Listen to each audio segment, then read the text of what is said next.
நீங்கள் காரில் பஸ்ஸில் ட்ராவல் பண்ணும்போது வாமிட்டிங், தலைவலி, தலை சுற்றல் இருக்குங்களா? இனி இந்த தொல்லைகள் இல்லாமல் ட்ராவல் பண்ணணும்னு நினைக்கிறீங்களா? அப்போ இந்த வீடியோ உங்களுக்கு தாங்க.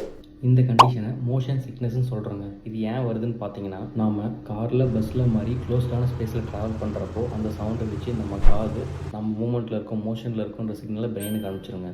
ஆனால் நம்ம கண் இல்லை, இவன் ரெஸ்ட்டில் தான் இருக்கான், உட்காந்துட்டு தான் இருக்கான், மோஷனில் மூமெண்ட்லாம் இல்லை அப்படின்ற மாதிரி சிக்னலை பிரெயினுக்கு அனுப்பிச்சிருங்க. இந்த மிக்சடு சிக்னல்னால பிரெயின் கன்ஃபியூஸ் ஆகிடுதுங்க. நம்ம பிரெயின் கன்ஃபியூஸ் ஆன உடனே என்னடா ஏதோ தப்பாக இருக்கேன்னு சொல்லிட்டு நம்ம டைஜஷனை ஸ்டாப் பண்ணிவிட்டு முழுசாக நம்மளை வாமிட் பண்ண வச்சுருங்க. அதுக்கப்புறமா நீங்கள் கொஞ்சமாச்சும் ரிலாக்ஸ்டாக ஃபீல் பண்ணுவீங்க. ஒரு சிலர் பார்த்தீங்கன்னா ரொம்ப எக்ஸ்ட்ரீமாக போயிட்டு நாளைக்கு பஸ்ஸில் போகிற, காரில் போகிறோன்னு சொன்னீங்கன்னா அதை யோசிச்சு இன்றைக்கே வாமிட் பண்ணிவிடுவாங்க. சரிங்க டாக்டர், பைக்கில் போகும்போது மோஷனில் தானே இருக்கும், அப்போ ஏன் வாமிட் வர மாட்டிருக்கு அப்படின்னு கேட்குறீங்களா? நீங்கள் பைக்கில் போகும்போது ஃப்ரெஷ்ஷாக வாங்குவீங்க, உங்கள் கான்சன்ட்ரேஷன் ரோட்டில் வைப்பீங்க, அதனால் உங்கள் பிரெயின் வந்து கன்ஃபியூஸ் ஆகாதுங்க.